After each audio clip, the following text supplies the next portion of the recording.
In 1998, American financier Jeffrey Epstein purchased a 75-acre private island in the U.S. Virgin Islands for $8 million. The island, known as Little St. James, looked like a tropical paradise. It featured white sand beaches, lush greenery, luxury villas, swimming pools, a private gym, and even a helipad. From the outside, it appeared to be a symbol of wealth and exclusivity. But in the years that followed, serious allegations would surface about what was happening behind closed doors. Over time, multiple individuals came forward with accusations of misconduct and exploitation connected to Epstein and his properties. Due to the island's remote location, it became the subject of intense public scrutiny and speculation. Reports suggested that powerful and influential figures from politics, business, and entertainment had visited the island over the years. Epstein himself had an unusual career path. He began as a mathematics teacher in Brooklyn before moving into the world of finance. Eventually, he became a financial advisor to extremely wealthy clients and built connections with high-profile individuals across various industries. His fortune grew significantly, and so did his network. In 2005, a complaint filed in Florida marked a turning point. What began as a single report led to a broader investigation. As authorities looked deeper, more individuals stepped forward describing a structured system involving recruitment and financial incentives. By 2006, local law enforcement had identified numerous potential victims. The FBI later launched a federal investigation known as Operation Leap Year.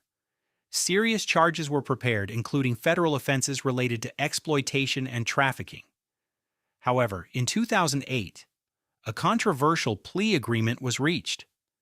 Epstein pleaded guilty to 2 state-level charges. In exchange, federal charges were not pursued at that time, and the agreement granted immunity to certain unnamed associates.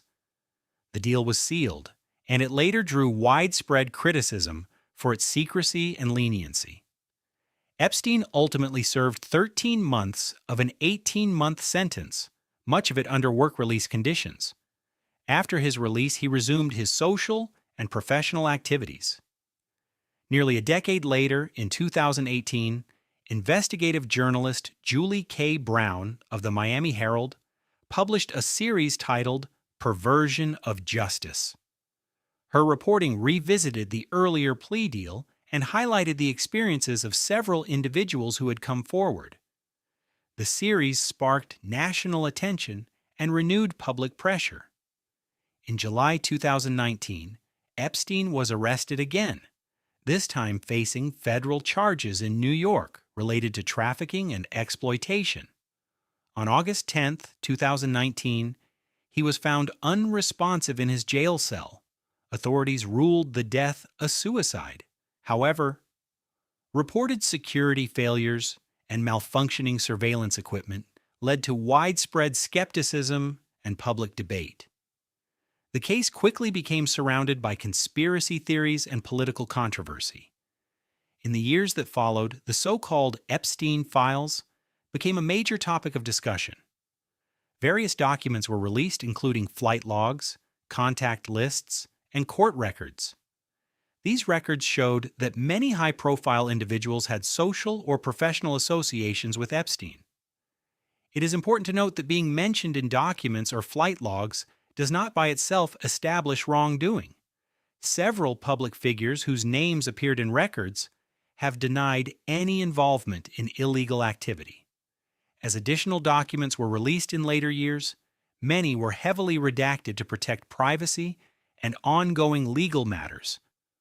Public debate continues over transparency, accountability, and whether all relevant information has been disclosed.